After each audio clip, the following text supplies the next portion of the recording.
ನಮನ ಸಲ್ಲಿಸಿ ಪ್ರಾರ್ಥನೆಯನ್ನ ಸಲ್ಲಿಸಿ ಇವತ್ತು ನಮ್ಮ ಯೋಧರು ಪಾಕಿಸ್ತಾನದಲ್ಲಿರ್ತಕ್ಕಂಥ ಉಗ್ರಗಾಮಿಗಳ ವಿರುದ್ಧ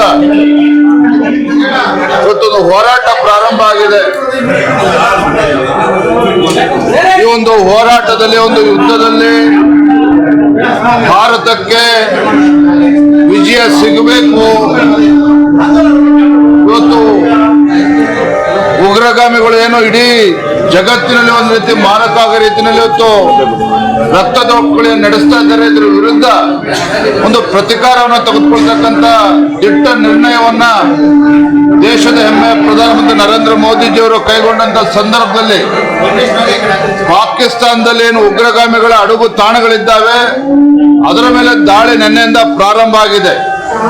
ಈ ಒಂದು ಹೋರಾಟದಲ್ಲಿ ನಮ್ಮ ಯೋಧರಿಗೆ ಯಶಸ್ಸು ಸಿಗಬೇಕು ಅಂತೇಳಿ ತಾಯಿಯಲ್ಲಿ ಪ್ರಾರ್ಥನೆಯನ್ನ ಸಲ್ಲಿಸಿ ನಮ್ಮ ಈ ಯಾತ್ರೆ ಪ್ರಾರಂಭ ಆಗಿದೆ. ಒಂದು ಕಡೆ ಕಾಂಗ್ರೆಸ್ ಶಾಂತಿನೇ ನಮ್ಮ ಅಸ್ತ್ರ ಅಂತ ಟ್ವೀಟ್ ಮಾಡ್ತಾರೆ, ಮತ್ತೊಂದು ಕಡೆ ಅಭಿನಂದನೆ ಸಲ್ಲಿಸ್ತಾ ಇದ್ದಾರೆ. ಈ ಕಾಂಗ್ರೆಸ್ಸಿನ ಈ ದ್ವಂದ್ವ ನೀತಿಯಿಂದ, ದೇಶ ವಿರೋಧಿ ನೀತಿಯಿಂದನೇ ಇವತ್ತು ಉಗ್ರಗಾಮಿಗಳು ಇವತ್ತು ಅಟ್ಟಹಾಸದಿಂದ ಮೆರಿತಾ ಇರ್ತಕ್ಕಂಥದ್ದು. ಕಾಂಗ್ರೆಸ್ಸಿನ ಈ ನೀತಿಯಿಂದನೇ ಇವತ್ತು ಜಮ್ಮು ಕಾಶ್ಮೀರದಲ್ಲಿ ಸಾವಿರಾರು ಹಿಂದೂ ಕುಟುಂಬಗಳು ಇವತ್ತು ಮನೆ ಮಠವನ್ನ ಕಳೆದುಕೊಂಡಿರ್ತಕ್ಕಂಥದ್ದು, ಯೋಧರು ಪ್ರಾಣವನ್ನ ಕಳೆದುಕೊಂಡಿರ್ತಕ್ಕಂಥದ್ದು. ಆದ್ರೆ ನಮ್ಗೆ ಇವತ್ತು ಹೆಮ್ಮೆ ಇದೆ. ಇವತ್ತು ದೇಶದ ಹೆಮ್ಮೆ ಪ್ರಧಾನಮಂತ್ರಿ ನರೇಂದ್ರ ಮೋದಿಜಿಯವರ ಒಂದು ದಿಟ್ಟ ನಾಯಕತ್ವ ಇವತ್ತು ನಮ್ಮ ದೇಶದ ಯೋಧರಿಗೂ ಕೂಡ ಒಂದು ದೊಡ್ಡ ಶಕ್ತಿಯನ್ನು ತಂದುಕೊಟ್ಟಿದೆ. ಹಾಗಾಗಿನೇ ಇವತ್ತು ಯೋಧರು ಇವತ್ತು ನಿರ್ಭೀತಿಯಿಂದ ಇವತ್ತು ಉಗ್ರಗಾಮಿಗಳ ವಿರುದ್ಧ ಇವತ್ತು ಹೋರಾಟ ಪ್ರಾರಂಭ ಆಗಿದೆ. ನಮಗೆ ಸಂಪೂರ್ಣ ವಿಶ್ವಾಸ ಇದೆ, ನಮ್ಮ ಯೋಧರ ಒಂದು ದಾಳಿಯಿಂದಾಗಿ ಈ ಉಗ್ರಗಾಮಿಗಳ ವಿರುದ್ಧ ಇವತ್ತು ಹೋರಾಟ ಇವತ್ತೇನು ಪ್ರಾರಂಭ ಆಗಿದೆ.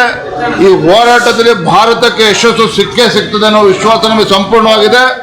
ಆದ್ರೆ ಕಾಂಗ್ರೆಸ್ಗೆ ಇವತ್ತು ಎಚ್ಚರಿಕೆಯನ್ನು ಕೊಡೋದಕ್ಕೆ ಇಚ್ಛೆ ಪಡ್ತೇನೆ. ಇವತ್ತು ಇಂಥ ಸಂದರ್ಭದಲ್ಲಿ ಇಡೀ ದೇಶ ಇವತ್ತು ಒಗ್ಗಟ್ಟಾಗಿ ಇವತ್ತು ಭಾರತದ ಸೇನೆಗೆ ಒಂದು ನೈತಿಕ ಬೆಂಬಲವನ್ನು ಕೊಡ್ತಾ ಇರ್ತಕ್ಕಂಥ ಸಂದರ್ಭದಲ್ಲಿ ಇಂಥ ಒಂದು ದೇಶ ವಿರೋಧಿ ಚಟುವಟಿಕೆಯಲ್ಲಿ ಅವರು ಇರಬಾರ್ದು. ದೇಶದ ಪರವಾಗಿ ಗಟ್ಟಿಯಾಗಿ ನಿಲ್ಲಬೇಕು ಅಂತೇಳಿ ಸಂದರ್ಭದಲ್ಲಿ ನಾನು ಆಗ್ರಹ ಮಾಡ್ತೇನೆ.